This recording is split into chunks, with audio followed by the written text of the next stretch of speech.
Mesdames et messieurs, bienvenue sur Metro News. Tout de suite, les titres de l'actualité. La présidence salue la décision prise par la majorité gouvernementale de transférer à la Cour supérieure des comptes le dossier Petro-Caribé. Selon le secrétaire général du Conseil des ministres, Reynald Lubéris, le Sénat n'a fait que dépolitiser cette affaire relative à la dépense des fonds publics. Le chef du parquet de Port-au-Prince, Oknam Klamé Daméus, a présenté le vendredi 2 février 2018 sa démission au ministre de la Justice. Dans une brève correspondance, le commissaire du gouvernement n'a pas expliqué les raisons qui lui ont poussé à prendre cette décision. Tout un ensemble de dispositions ont été prises pour le bon déroulement du carnaval national à Port-au-Prince. Plusieurs autorités ont défilé ce lundi au ministère de la Communication afin de présenter chacun leur plan. Metro News vous est apporté par Haytrack, l'esprit bâtisseur, et Inoto SA, concessionnaire des véhicules Toyota. L'huile mobile, c'est qualité et performance qui fait partie de toute activité qu'on peut entreprendre chaque jour dans la vie. Dans le développement de la société, quel que soit le domaine où évoluer, l'huile mobile toujours garantit bon fonctionnement moteur, tout appareil, à toute machine. Il ne peut jamais la guerre en route. Et ses partenaires à 100%. L'huile mobile pour moteur, dirait plus longtemps. Chaque continent, chaque pays, chaque route est différente. Derrière chaque virage, une nouvelle aventure vous attend. Toutes les routes nécessitent une attention particulière. C'est pourquoi, achetez votre Toyota chez un distributeur officiel. Vous obtenez un véhicule fabriqué spécifiquement pour votre pays, un service après-vente spécialisé and genuine spare parts that will make your investment and vehicle perform to the maximum.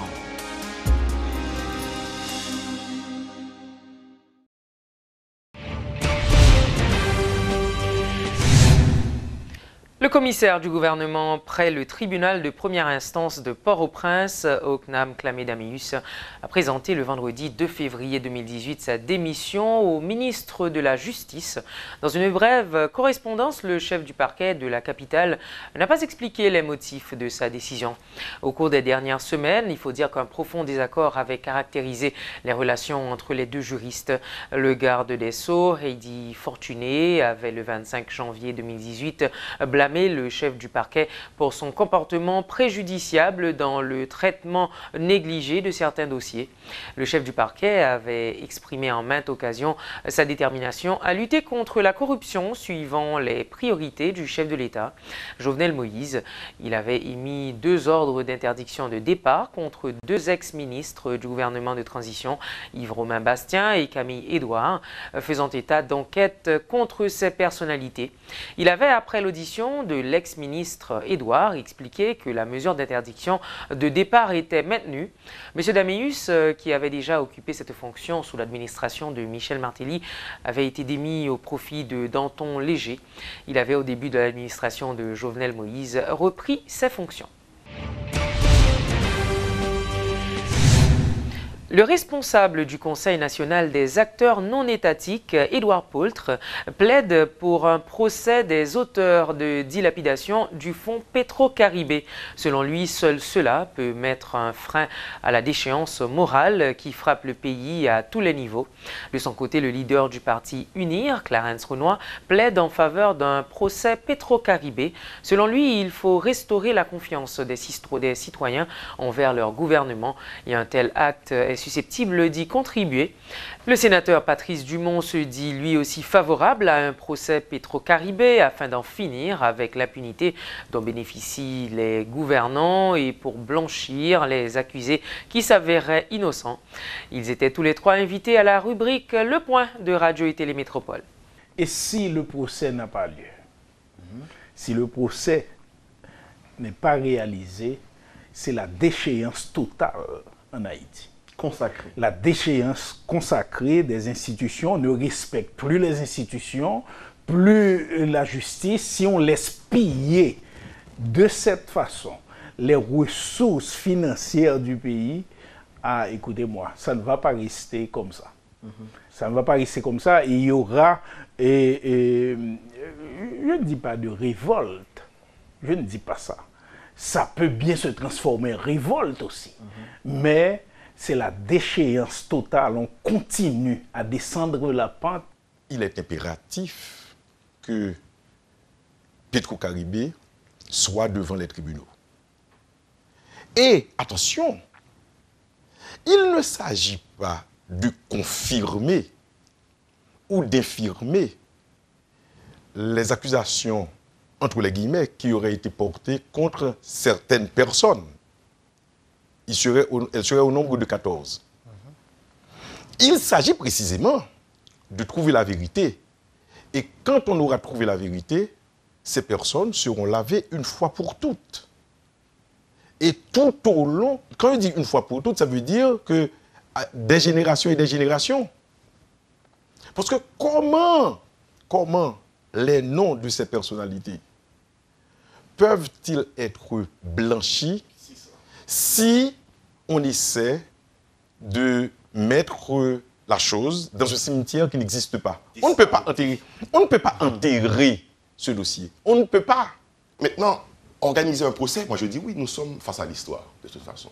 Et des deux côtés de cette histoire, il y a deux groupes de personnes, je dirais. Ceux qui seraient pour que la lumière soit faite sur la gestion de ces fonds-là, fonds publics, dettes engagées au nom de la République, que nos enfants, nos arrière-petits-enfants vont payer sans doute, si ce n'est pas réglé. Et de l'autre côté, ceux qui voudraient bien voir un procès, peut-être que pour des raisons politiques aussi, pour condamner, pour acculer leurs adversaires politiques. Mais de toute façon, il y a la nécessité de faire la lumière sur cette affaire. Il s'agit de mettre la question de la gestion de ces fonds sur la table de la justice pour que la lumière soit faite. Donc, pour redonner confiance à la population, pour mettre la justice en position de pouvoir s'exprimer correctement, en toute liberté, en toute impartialité, mais il faut qu'il y ait quelque chose. Il faut des exemples forts pour redonner confiance aux citoyens quant à la politique, quant à ceux qui gouvernent le pays. Je crois que c'est de ça qu'il s'agit. Ceux qui pensent, avec un vote pareil, par exemple, nous sommes intelligents politiquement, nous avons écarté le problème, oui, mais l'histoire nous regarde. L'histoire nous demandera compte un jour ou l'autre. Le secrétaire général du Conseil des ministres qualifie de sage la décision prise par la majorité gouvernementale de transférer à la Cour supérieure des comptes le dossier Petro-Caribé. Pour Rénal Lubéris, par la prise de la résolution le 1er février, le bloc majoritaire n'a fait que dépolitiser cette affaire relative à la dépense des fonds publics. Alors que des critiques pleuvent sur cette séance réalisée en catimini pour trancher en l'absence des sénateurs de l'opposition, le politologue regrette que certaines gens n'évoquent l'autonomie du Sénat que quand une décision ait été prise en leur faveur. Rénal Lubéris souligne la constance de la souveraineté du grand corps qui seul peut décider sur un dossier quelconque sans être téléguidé par une entité extérieure. Même l'exécutif, par exemple, selon lui, ne peut pas influencer les parlementaires dans le cadre de leur travail.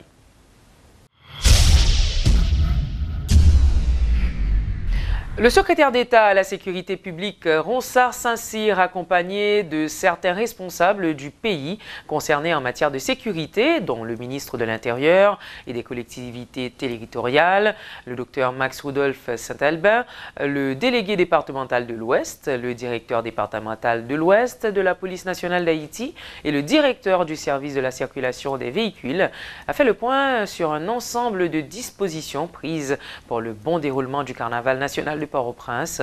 La ministre de la Santé publique et de la Population, le docteur Marie-Greta Clément, a également pris part à cette conférence spéciale pour présenter le plan d'urgence d'intervention de la MSPP durant le carnaval et des mesures de sécurité sanitaire recommandées à la population. Nous connaissons comme à l'ordinaire, carnaval c'est une fête populaire que en pile monde, que tout le monde, pratiquement tout le monde remet en Haïti. Et il y a un pile monde ensemble dans un seul espace qui va participer dans le carnaval. Donc, mouvement full ça, un pile monde qui est capable de gagner ensemble, capable de causer un paquet de problèmes. Problèmes tant que panique, dérapage, laisser frapper, tant qu'accident, électrocution, capable de gagner scène de violence, d'agression, urgences majeures, mineures, telles que blessures, entorses, etc. Nous gagnons 13 postes de soins. Depuis le stade Silvio Cator, nous avons arrivé juste dans la faculté de médecine. Et postes ça divisés en 3 catégories. Nous avons des postes simples qui sont simplement des ambulances qui évacuent les gens. Nous avons des postes de premiers soins et d'urgence. Ce sont des postes médicalisés. Côté là, que ce soit ambulance ou bien et de l'autre côté moun yo capable de recevoir soins pour des cas mineurs. Et puis ensuite, ils renvoyé pour être capable soit tourner la caillou ou bien continuer dans le carnaval là, si vous sentez bien. Maintenant, dernière catégorie de postes que nous gagnons, c'est ça, les postes médicaux avancés, ce sont les PMA. Et puis grand stand d'urgence, puis grand PMA, est coiffé par la première dame, et la sous stand première dame là, à côté stand la présidence. Et là, il est capable de prendre en charge des cas majeurs. Il a gagné de l'autre PMA au niveau du kiosque et au niveau de la place Pétion. Il a gagné à peu près le même rôle là, mais côté nous pas capable de kembe moun en observation véritablement. Si c'est un petit peu trop grave, nous envoyé vers les hôpitaux de référence.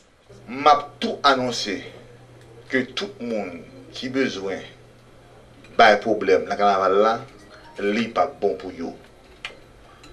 Nous avons un poste de commande que depuis 3 semaines, nous avons travaillé avec le ministère de l'Intérieur, Cap la ministère de l'Intérieur, qui couvre avec des caméras et des drones tout espace carnaval là, de mairie à mairie encore. Ça veut dire que, quel soit ça, on fait l'enchaînement de masse là, nous contrôle et cette fois-ci, c'est après, nous arrivons sur avec des images que nous doivons faire des ordres. C'est extrêmement important.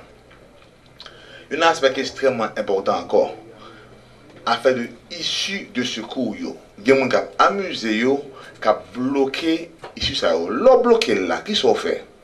Ou empêcher staff là, évacuer un char s'il y a un problème, évacuer un monde s'il y a un problème. Et ça fait nous strict sur question ça. Et ben tout le monde qui prend plaisir pour respecter toute autorité qui travaille dans le système carnaval là.